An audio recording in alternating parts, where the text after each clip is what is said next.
Now. Hi, everybody.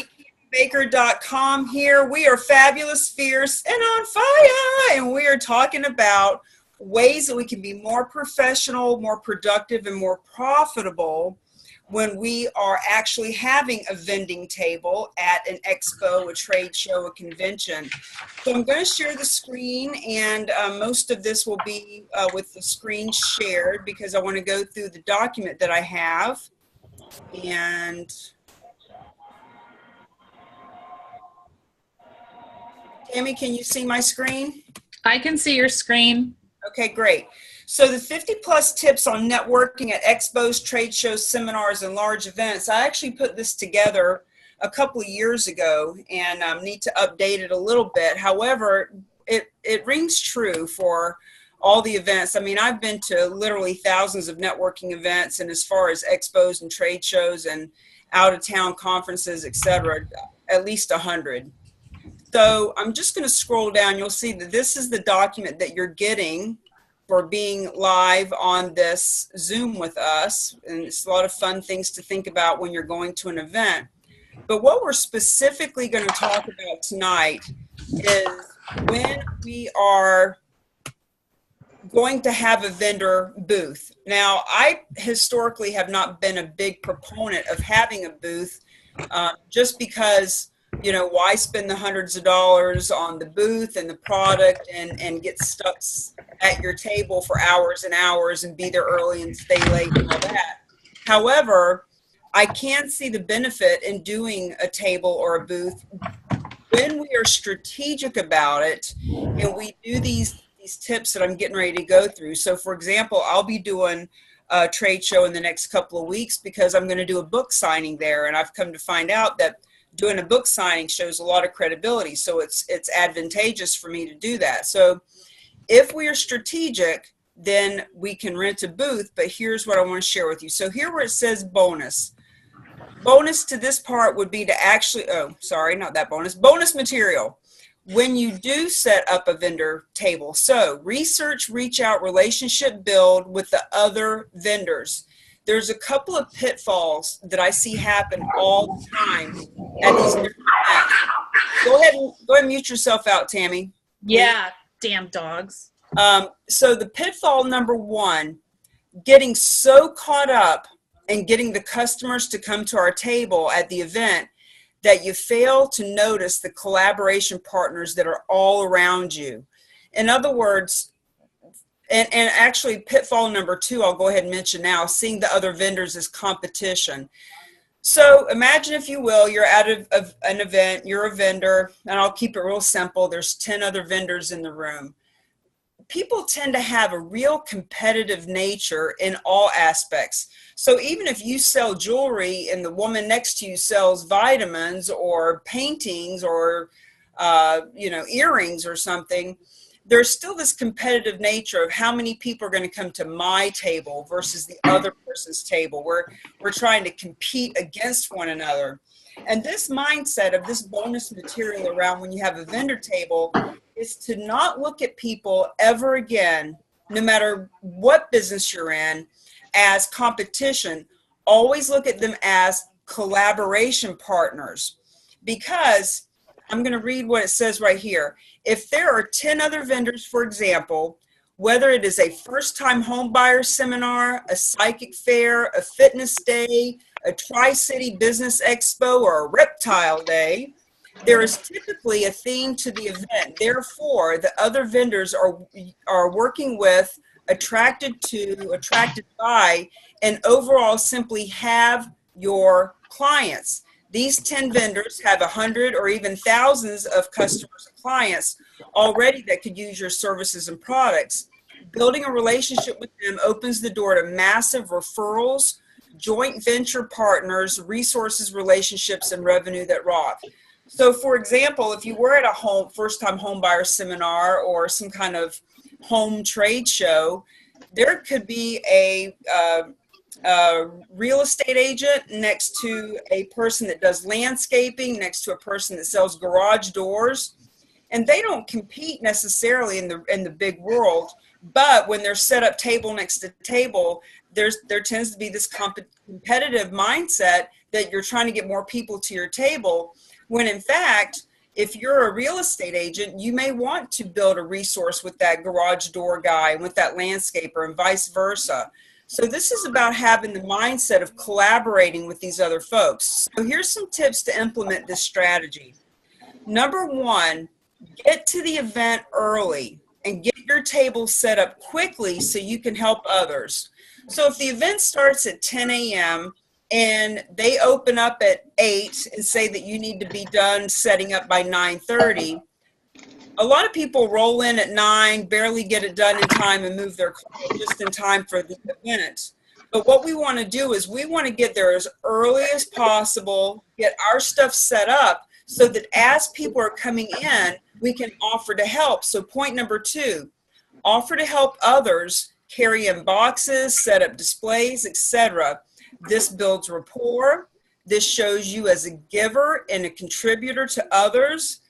This has them see you, remember you, watch you, and want to get to know you.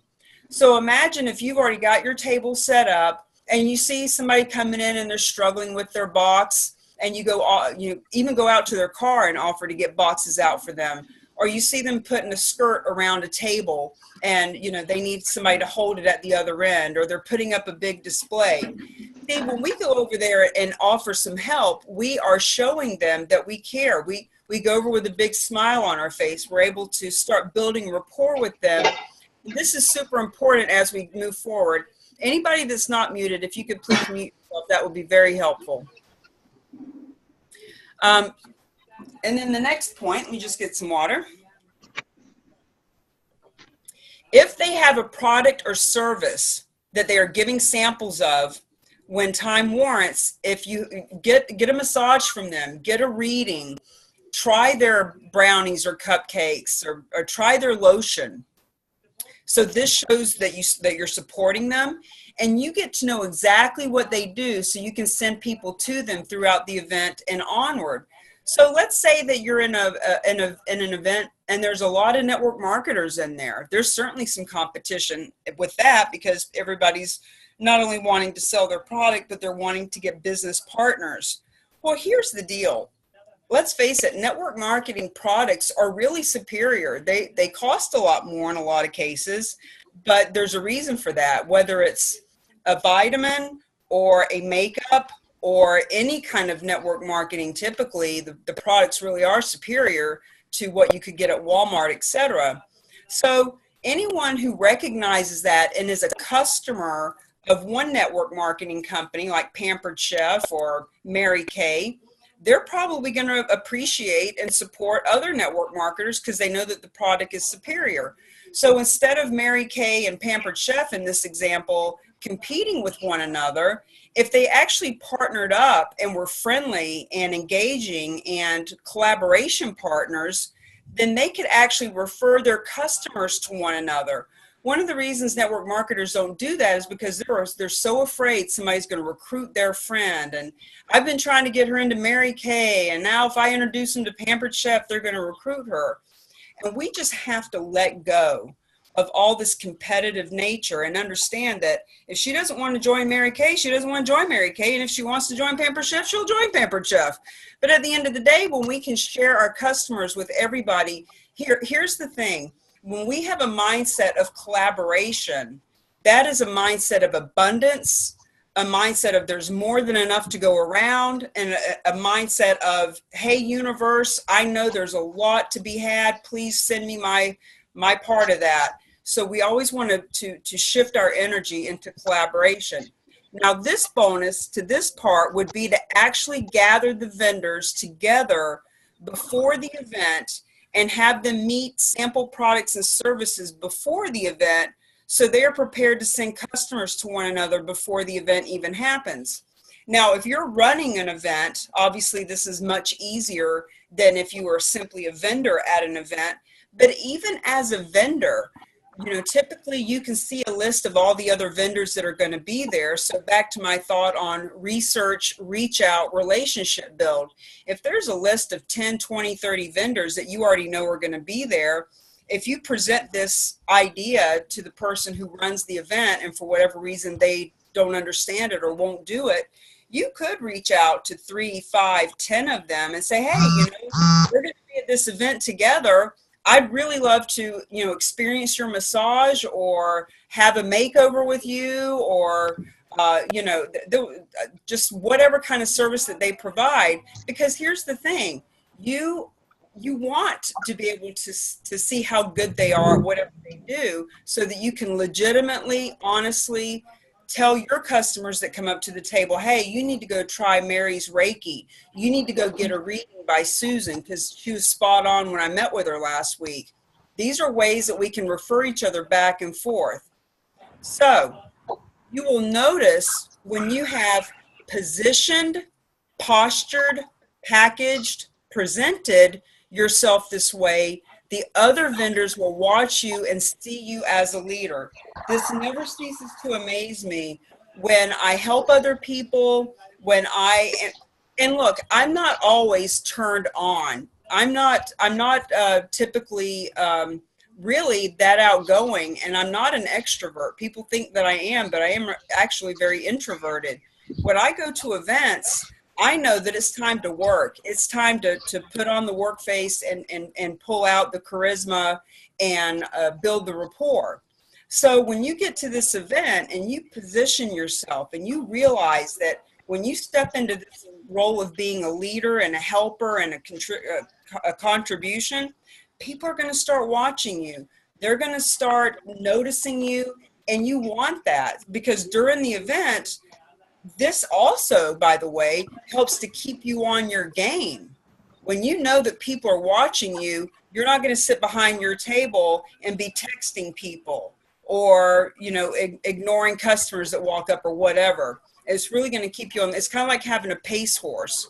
So the next bullet point is, before you leave the event, go to the top 3 to 5 vendors, depending on how large the event is, and set up a follow-up coffee, Zoom, meeting of some sort right then and there. So in other words, don't just get business cards and tell them that you'll follow up with them later. Because let's be honest, at most networking events, we gather up all these business cards, everybody hugs and sings Kumbaya and talks about how they're going to get together, and they never, ever, ever follow up. So the invitation here is to stop this pattern of not following up, or God forbid, just putting them on your email list, and actually say, hey, I've got my calendar out right now. I'd really love to sit down with you and get to know you better, whether it's coffee or Zoom or whatever your process is.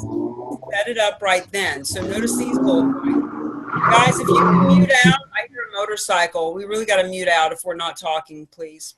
So one of the bullet points is, this sets you apart from everyone else. When you actually step up and say, hey, I've got my calendar right here, right now, it shows you as a mover and a shaker, a person who makes things happen, etc. Next bullet point, it is time efficient, so you aren't chasing people around to schedule follow-up.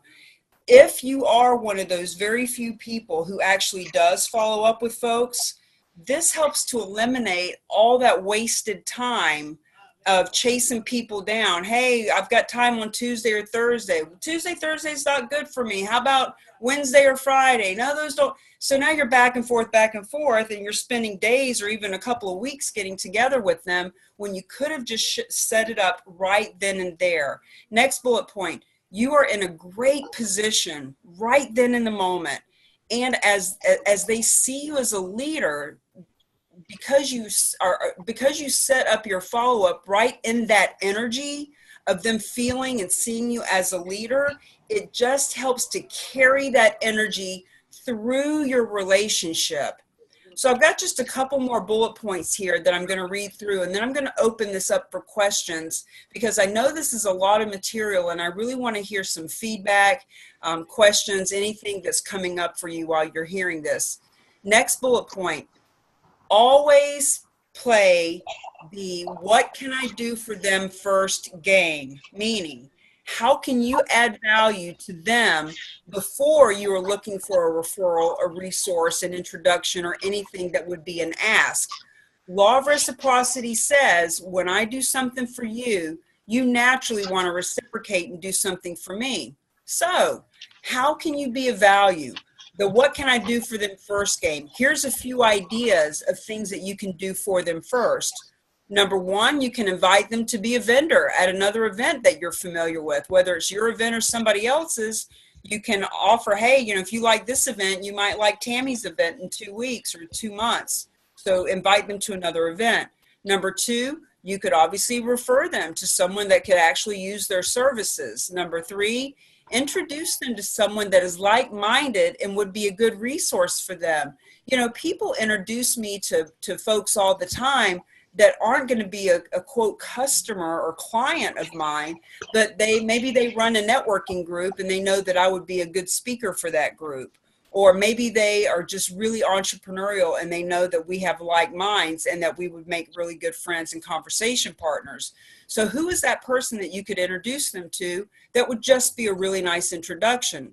Number four, you could send them a link to other events, networking events, personal development, etc. Especially with us here in the Boston area and anyone listening to this later on, there's tons of events always going on. And when you invite people to events, and I'm actually going to skip down to the last one, when you invite them to another networking event that has an entry fee, you should actually pay for them to go. Imagine if you tell them, hey, this event is a $20 ticket, but I've got an extra one and I would love to bring you as my guest. There is so much to be said for that. That is the best $20 that you'll ever spend on this person because they're flattered. It makes them feel good. They feel like they have value. You're willing to pay their way in. You're just going to build a whole different level of rapport by getting that ticket. I do that all the time. If I'm going to an event, I'll invite 6 or 8 people when it's a $20 event because I know not all of them are going to come. And you know what? If they all came, good. That's even better because if I had 8 people that I invited to an event and they all show up and they're either my current clients or someone that I want to be a client or somebody whose stage that I want to get on, when they see all 8 of the people and they realize that I invited all of them, imagine how that truly up levels me. So that would be the best $160 that I could spend. And then back up to that other bullet point, send a coupon or a gift card and don't be cheap. Like if a client for you is $5,000 or $10,000, for example, then buying them a $250 gift card because you heard that they love to go skydiving or something is a really good investment. Now, if a client for you is maybe $100, well then, it might be a $5 gift card to Panera's. But these are just some ideas as to how you can create value and give them something before you are asking them for something. And this last little bit is a bit of a pet peeve of mine, but it surely does resonate with a lot of people that I talk to about it. You want to always be on time. And remember that 15 minutes early is on time is late is unacceptable. Now, I don't expect everyone to always be 15 minutes early for every phone call, every coffee, everything they do. Although I personally am always 15 minutes early for an appointment. Most of you that are on this Zoom, if you have Zooms with me, you know that I'm already on the Zoom before you even jump on. And if you are meeting me for coffee, you know that I'm always at Panera's 15, 30 minutes early because I've always got something to do. I've always got phone calls I can make or, content that I can be putting together. So being early and being on time is imperative to keep your integrity. So the next part, never be in a place where you need to say, sorry, I'm running late. Sorry, I have another appointment and I can't make it. Sorry, I totally forgot about our appointment. Always have integrity. There is nothing worse than setting a schedule, being a professional, being an entrepreneur, having your day laid out, and then just have person after person with their lame excuses about why they can't make it. Now, listen, I get it. People get sick. Traffic jams do happen. Mistakes do get made. It's not that I've never double booked myself before, but if something like that happens, I let the person know as soon as possible. And it's not, sorry, I booked another appointment. It's more like, my sincere apologies. Shame on me. I didn't look at my schedule. I just really apologize to you. I know that your time is valuable. So let's reschedule this at your earliest convenience. It's a little bit different language, a little bit more professional, and a little bit more postured. So having said all of that, I am actually going to get back to the camera and see what kind of questions that you all might have for me now that we're all together.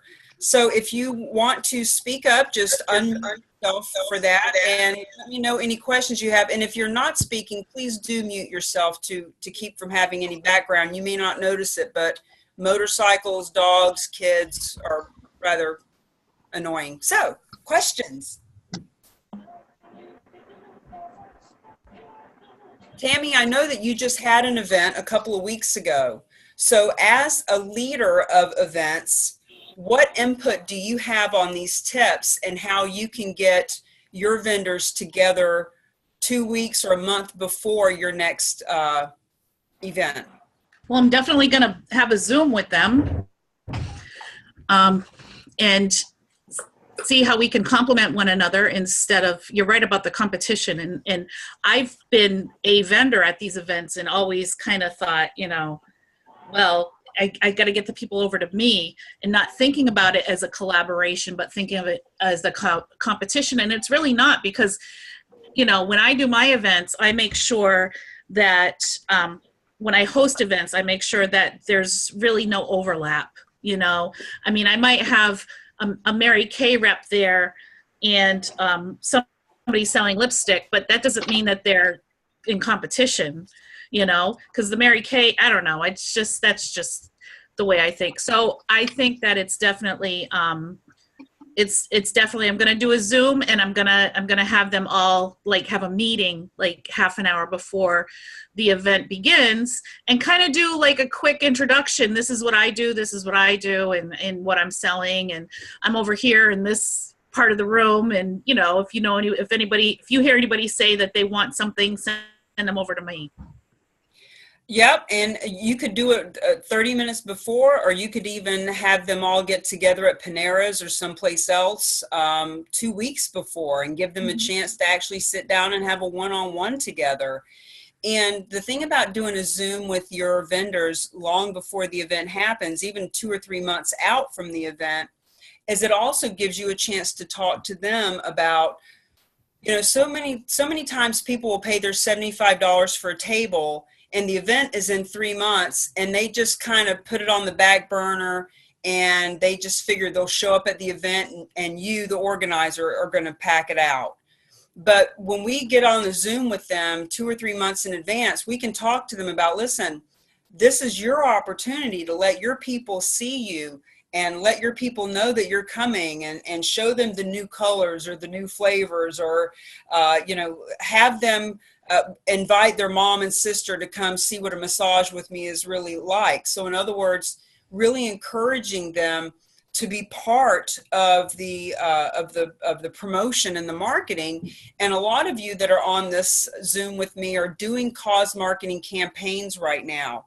So if your event or the event that you're participating in is doing something to give back to the Cancer Society or the Salvation Army or any kind of a cause, those of us who understand cause marketing campaigns can actually also explain to each one of the vendors, listen, you are doing, in essence, a cause marketing campaign. You just didn't know it, and you just didn't know what to do with it until I brought this to your attention. So Tammy, you can explain to them, the next one is going to be about organ donation or recovery. And that each one of them in their own way can now tell their people, I'm doing this this expo, and the great thing about it is they're giving some of the proceeds to the organ donation people, and I'm just really proud to be a part of it. See, there's a big difference in, hey, I'm going to go to an expo and sell my stuff. Do you want to come? Versus, hey, I'm going to be a part of this expo. Part of the proceeds go to this wonderful organization. I'd love for you to come support it.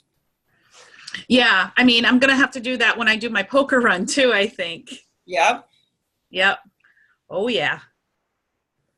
Anybody else? Miss Keisha, I know you got yourself muted out. I appreciate you coming on. Keisha is a client of mine in New York City who is putting together a fitness fun day, and really proud of her for acquiring a rec center that has agreed to let her have it there. She's going to be actually leading this event and having vendors. Keisha, if you want to unmute yourself and ask any questions, now would be a good time. Pretty much everything was answered, and some of the questions coming from the other people, answered it, especially when you said, for example, keeping in contact with the vendors and the sponsors that's going to be a part of the event. I like how you said to keep in contact with them, even though the event may be 2 or 3 months down the line, so they're not coming to the event not knowing what's going on. So that was a good point that you had mentioned. Yeah, so for you to put together, and you know what, Keisha, I can even do a Zoom like this for you. So what instigated this particular Zoom was Tammy's event a couple of weeks ago, and I offered to do this for her. So as you were getting your vendors together, and it's 2 or 3 months out from your event, I'd be happy to come on as an edified expert with this and pump you up and tell them how lucky they are to have you as a leader and all that fun stuff, and do the same presentation, but also add in there about the part with, that they want to be promoting it. They don't want to just show up and assume that you've got people there, because if you've got 10 vendors and each one of them had 10 friends come, there's 100 people right there.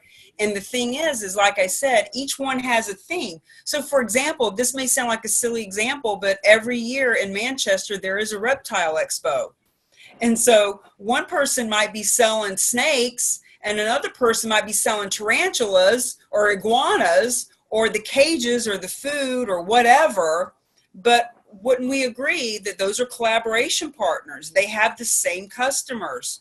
Somebody buys an iguana, they need a cage. And if somebody's got a cage, they need to put an animal in it. So, we can put that into any one of these contexts and see that if it's a bridal show, if it's, a mommy and me, face painting, and it's all, towards kids, whatever it is, everybody else there, their clients are your clients. They are.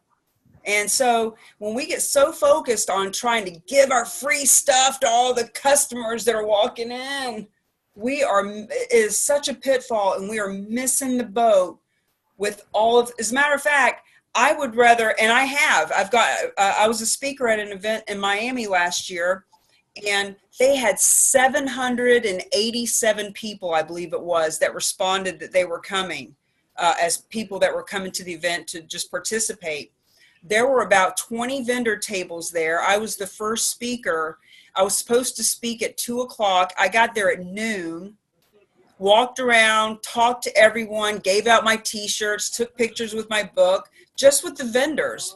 Supposed to speak at 2, 4:30 rolled around, and I still hadn't spoke because they had 787 people that had signed up, and I swear to you, 12 people showed up. Oh. So if all of those vendors are so focused on customer, how can I get this customer to take my free lipstick or my free chapstick or something? And they were, just like most of them always are, they missed the boat. See, I went around and created rapport with everybody. So when I did get up on the stage, the 12 people that came and all the vendors came up to hear me speak.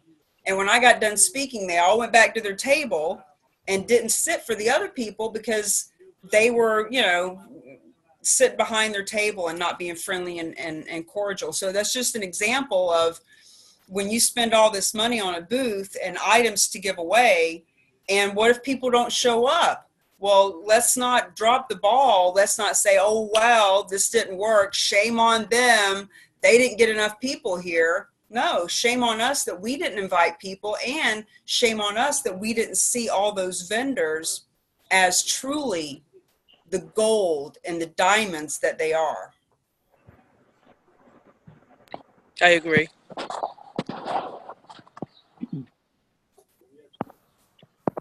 Anybody else? Yeah, Cami, usually when I'm doing an event, within 24 to 48 hours, I have an email template where I send them a $50 gift card, and I usually get maybe a 1%, if that, response back to me from the email, and I haven't had an effective way of following up. What would you suggest? So are you talking about when people come up to your table and sign up for your email list or whatnot? That, or even, I've sent it out to vendors. I've picked up their cards and then I've sent them, a $50 gift card. Well, once again, Judy, it's about who are we being at that event? Did we show up early? Are we offering to help out? Are we stepping out, and stepping into a new way of being seen? Are they excited to follow up with us? Are they wanting to hear from us? And are we setting up that follow-up in the moment? So a lot of us will have our email list, and when we send out an email, we're basically avoiding doing the work. And I'm not picking on you, but I see this all the time where people send out an email when the phone actually rings, and we can call people, and you and I will be working on, like in Facebook private messenger, sending a video to people. It's only 15 seconds. 15 seconds. You can bang through a Facebook message, every one of them, in less than 20 minutes. Hey, Mary, it's Judy. I'm so glad you gave me your business card. I'm looking forward to following up. I've got time today at 4 or tomorrow at 12, which is better for you. And those Facebook private messages really do get people to step up. Most people haven't gotten one, and they'll actually either do one back to you or at least send a text. Oh my God, that was the coolest thing. I've never seen that. It's personal. You clearly did it just for them. It's not copied and pasted. Everybody didn't get it because you just said her name. I loved your product or whatever. So when it makes it that personal, people are much more likely to respond. Okay. Awesome. Thank you. Yeah, you're welcome. Mike Connell, I know you do a lot of events, my friend. So let me just tell everybody who all is on here. Tammy is a tour guide person in the Manchester and the New England marketplace. She does a lot of really cool stuff, not just ghost tours, but wine and waterfalls and photography tours and couple tours and corporate tours. Lucy Chesney is also does travel, not tours, but travel. And she's part of the Chamber of Commerce in Hudson. Laura is her partner in crime. Laura is a photographer out of the Hudson area too. Mike Connell has been a longtime friend of mine for several years. He runs a couple of networking groups in Boston, and he also is a photographer and a videographer. Judy Farr has a really interesting product that I've got to wrap my head around a little bit, but I've known her for 15 years in real estate. So we've known each other for a very long time, always had a nice mutual respect, and are now working together on a cause marketing campaign. Maria is someone that saw some of my videos on LinkedIn about a month ago and actually had the courage to reach out and step into the Cami Baker experience. And having never met me before, we just have really great energy together. We talk a lot about vibration and up in the energy. And then Keisha is in New York City. She's a fitness coach, fitness trainer, is doing a cause marketing campaign with me, and is also a co-author with Jack Canfield on a book. So I encourage any of you that want to reach out to one another. If somebody that I've just mentioned resonates with you, just let me know and I'll put you in contact. Perfect. Thank you. Yeah, Mike, you got anything for me, hon? Well, I'm just sitting here listening, enjoying the conversation. I know follow up is one of those things that, I try to do, but keeping up with it is always a challenge.